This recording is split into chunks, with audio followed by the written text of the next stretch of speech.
dari kelompok 3, kami akan menjelaskan materi yang berjudul tentang VOC gulung tikar. Sebelum lanjut ke materi, ada pepatah yang mengatakan bahwa tak kenal maka tak sayang.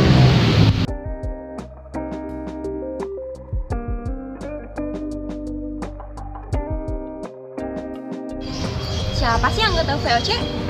Apaan tuh? VOC adalah persekutuan kongsi dagang asal Belanda yang memiliki monopoli untuk perkara perdagangan di Asia.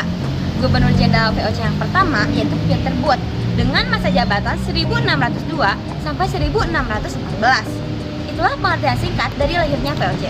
Ada yang tahu kenapa VOC gulung tikar? Tidak.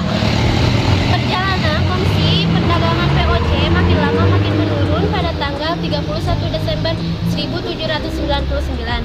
Pada tahun 1749, Parlemen Belanda mengeluarkan undang-undang yang menetapkan bahwa Raja William IV menjadi penguasa tertinggi VOC, sehingga anggota pengurus yang sebelumnya dipilih oleh parlemen dan pemegang saham menjadi tanggung jawab sebagainya raja-raja dan menjadi panglima tertinggi VOC. Pengurus VOC semakin akrab dengan pemerintahan Belanda, sehingga pengurus tidak lagi berpikir untuk menaikkan usahanya, justru berpikir untuk memperkaya diri sendiri. Hal-hal itulah yang menyebabkan kas VOC merosot atau menurun. Selain memperkaya diri sendiri, pejabat VOC mulai menunjukkan sikap gila terhadap feodalis. Apa itu feodalis? Feodalis atau feodalisme adalah pendelegasian sosial politik yang dijalankan di kalangan bangsawan atau monarki untuk memperluas wilayah yang diklaim melalui kerjasama dengan memimpin lokal sebagai mitra gubernur jenderal.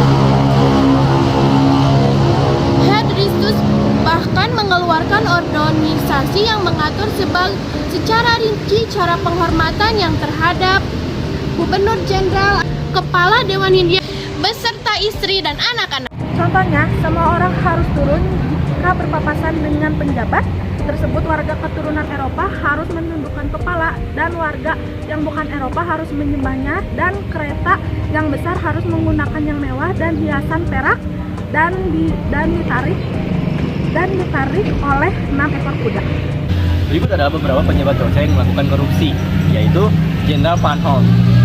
Dengan menuju kekayaan 10 juta golden, Jenderal Van Horn ketika kembali ke Belanda sementara dengan gaji resminya yaitu 700 gulden selama sebulan. Kedua, Gubernur Maluku yang pada saat itu dia menjadi pejabat VOC, dia berhasil mengumpulkan kekayaan 20 hingga 30 ribu golden dalam waktu 4 sampai 5 tahun dengan gaji 150 golden per bulan. Banyaknya pejabat VOC yang terlibat korupsi menyebabkan beban hutang VOC semakin banyak sehingga VOC menjadi bangkrut dan gulung tikar. Dalam kondisi ini, VOC tidak dapat lagi berbuat banyak. Pemerintah Belanda menganggap keberadaan VOC sebagai korupsi dagang di negaranya, sehingga jajaran tidak dapat dilanjutkan lagi, sehingga 31 Desember 1799, VOC dinyatakan bubar. Semua hutang piutang dan milik VOC diambil oleh pemerintah Belanda. Gubernur Jenderal VOC terakhir, Van Overstraat, masih bertanggung jawab tentang keadaan di Hindia Belanda dan bertugas mempertahankan Jawa dari serangan Inggris. Jadi, kesimpulannya, apa sih yang menyebabkan VOC gulung tikar? Yang pertama, penurunan VOC disebabkan oleh perang-perang yang dilakukan biaya yang besar, pada hasil bumi Indonesia telah terkuras habis dan kekayaan Indonesia sudah terlanjur dikirim ke luar negeri, yaitu Belanda. VOC tidak kuat lagi untuk membiayai perang-perang tersebut. Sedangkan faktor yang kedua yaitu kekayaan yang menyebabkan para pegawai VOC melupakan tugas dan kewajiban tanggung jawab mereka terhadap pemerintahan dan masyarakat guna ingin memperkaya diri mereka melakukan tindakan korupsi. Kemudian, faktor yang ketiga yaitu terjadinya jual beli jabatan. Seorang VOC yang ingin pulang ke negerinya harus sudah terlampau kaya atau pensiun, dapat menjual jabatannya kepada orang lain dengan harga yang lebih tinggi. Hal ini menjadikan sistem suap merajalela.